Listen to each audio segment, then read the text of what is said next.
राम राम भाइयों। मैं आपका अपना पवन चौधरी, भारतीय किसान यूनियन चौधरी चरण सिंह। मैं कुछ दिनों से एक चीज़ नोटिस कर रहा हूँ। कुछ जनता के सवाल और कुछ बेतुके जवाब। कहते हैं कि जब राजा की तरफ से कोई बेतुका जवाब दिया जाता है तो उनके जो पदाधिकारी होते हैं और जो उनके जो सेवक होते हैं, जो जनता को डील करते हैं, वो भी उसी तरीके से जवाब देना शुरू कर देते हैं। जैसे कि अभी जो प्लेन हादसा हुआ था उसमें जवाब दे दिया गया जनता को कि होनी है, कौन टाल सकता है। ऐसे भी अभी एक दो दिन पहले ही की बात है कि एक हाईवे पे 32 घंटे का जाम लगा, जिसमें 3 से 4 लोगों की मौत हो गई, गर्मी की वजह से या किसी भी कारण से। उस पे एनएचएआई ने जवाब दे दिया कि लोग बिना वजह घर से निकलते क्यों हैं। क्यों भाई? देश गुलाम हो गया है। देश को मतलब कि अब परमिशन लेके घर से निकलना पड़ेगा जनता को। जनता अपनी मर्जी से घूम नहीं सकती। रोड टैक्स, टोल टैक्स, न जाने कौन कौन से टैक्स भरने के बाद जनता अपने घर बैठे। जनता को मौसम का मज़ा लेना है, जनता को घूमना है, तो घूमने के लिए दुनिया निकलती है। विदेशों से जो आपके पास सैलानी आते हैं, क्या वो काम से आते हैं? जिनसे आप मोटी रकम वसूलते हो घूमने के नाम पे, वो जब यहाँ पर आते हैं पैसा देते हैं, है ना, यहाँ के मुकाबले उनकी टिकट्स बहुत महंगी होती है, ये होती है, तो क्या आप उनसे ये बोलते हो कि आप बिना वजह यहाँ क्यों आए हो?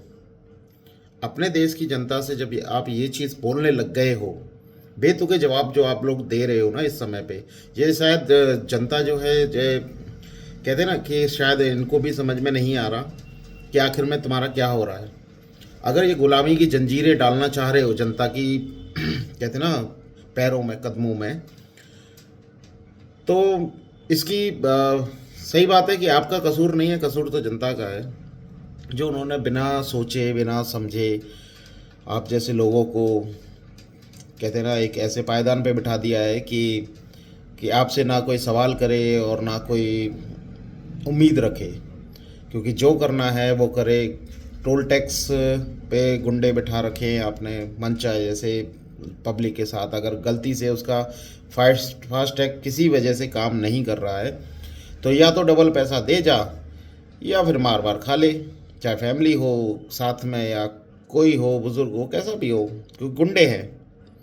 इन गुंडों को सिर्फ इसलिए पाला जाता है टोल टैक्स वगैरह पे क्योंकि एक वसूलना है पैसा जनता पे से। वो कहते हैं ना एक गब्बर सिंह के गुंडे होते थे, तो वो गब्बर सिंह के गुंडे गांव में जाते थे, अनाज वाला लाते थे।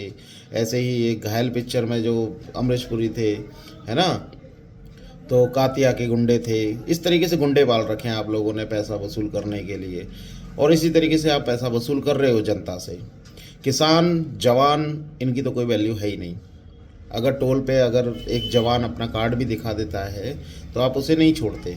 लॉ एंड और ये ऑर्डर लाओ, वो ऑर्डर लाओ, फलाना लाओ, ढीका लाओ। लेकिन जो ये नेता होते हैं जिन्हें आप पेंशन दे रहे हो, सरकार ने कहते हैं कि फौजी की पेंशन तो बंद कर दी, लेकिन इन्हें जो पेंशनें मिलती हैं, ये पेंशन खोरी वाले आदमी ये जाते हैं, इनके लिए सब चीज़ फ्री है। किसान अपना ट्रैक्टर लेके हाईवे पे नहीं चढ़ सकता, नीचे से आप लोग कट नहीं देते हो। किसान की ज़मीन को बिल्डर घेर ले रहे हैं, है ना, उसे चारों तरफ से ख़रीद कर उसकी कहते हैं कि ज़मीन को बीचा बीच अपने ले लेते हैं, फिर उसे जबरन उसे मजबूर करते हैं कि वो इस ज़मीन को औंधे सूंधे दामों में हमें दे दे, है ना। तो ये जो आजकल जो माहौल चल रहा है इस देश में, ये बहुत ज़्यादा आगे चल के ख़तरनाक होने वाला है। इसके लिए जनता को अभी से अलर्ट होना चाहिए कि अब आपके हाथ में आपका कुछ नहीं रहा। कहते थे ना कि एक आज़ादी, अब वो आज़ादी भी आपकी नहीं रही, क्योंकि अभी आप कहीं जाते हो, कहीं आपका एक्सीडेंट होता है या कोई खुदा ना खास्ता आप कहीं फंस जाते हो, तो अगर आप कहीं मदद मांगोगे तो आपसे पहले यही बोला जाएगा कि आप घर से निकल के क्यों आए थे, घर में क्यों नहीं बैठे थे। तो ये कुछ चीज़ें ऐसी हैं जो कहते हैं ना कि बहुत बेतुकी हो रही हैं, और ये सिर्फ इसलिए हो रही हैं क्योंकि जो कहते हैं ना, एक लोगों ने आंख बंद करके जो भरोसा करने की कोशिश की थी, वो भरोसा कहीं ना कहीं टूट गया है। और वो भरोसा ऐसा टूटा है कि आज जिन्होंने भरोसा किया था ना, उन्हीं की आज़ादी, उन्हीं का हक उन्हें नहीं मिल पा रहा। किसान कर्जे में डूब रहा है, किसानों को कर्जा मिलता है। अगर कोई चीज़, जब बजट बनता है साल में, तो किसानों को सिर्फ और सिर्फ कर्जा दिया जाता है कि कैसे भी करो आप कर्जे में डूबो, ताकि हम आपको अपना गुलाम बना के रखें। फौजी हैं, कभी था उनका ज़माना, आज उनकी वैल्यू नहीं करते।